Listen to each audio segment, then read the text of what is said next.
Everyone knows the show How I Met Your Mother, but have you heard about How I Met Your Dad? Enjoy that image the next time you're snacking on Janet's dusty cheese balls. Farewell, I'm off to have me some sex now. The failed and forgotten television show from 10 years ago, starring the now famous Barbie movie director, Greta Gerwig. This show was the first attempt at a spin-off of the beloved sitcom, How I Met Your Mother. So what happened? Why did it fail? How I Met Your Dad sounded like a great idea. There are a few reasons why How I Met Your Dad failed. One reason is that it was simply too similar to its predecessor. The show followed the same basic premise. A woman in her 30s tells the story of how she met their father, with flashbacks to her misadventures in dating and love. But the characters in How I Met Your Dad felt like pale imitations of the characters in How I Met Your Mother. Gerwig's character, Sally, was supposed to be a more relatable and down-to-earth version of Ted Mosby, but she came across as bland and uninspired. Another reason why How I Met Your Dad failed is that it was simply not funny.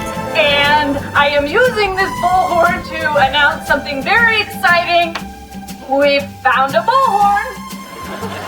Who wants tequila shots? Yeah! The pilot episode was full of flat jokes and cringe-worthy moments. The show's writers seemed to be trying too hard to be funny, and it came across as forced. Finally, How I Met Your Dad failed because it aired at a time when the sitcom landscape was changing. In 2014, audiences were starting to crave more complex and serialized dramas. Shows like Breaking Bad and Mad Men were revolutionizing television, and How I Met Your Dad just felt dated and out of touch. Despite its failure, How I Met Your Dad is still worth discussing because of Greta Gerwig's involvement. At the time, Gerwig was best known for her indie films like Frances Ha and Mistress America. Her decision to star in a mainstream sitcom was a surprise to many, and it's interesting to think about what her career would have looked like if the show had been a success. It's gonna be like 50 Shades of Grey had a baby with Cirque du Soleil, a sex baby.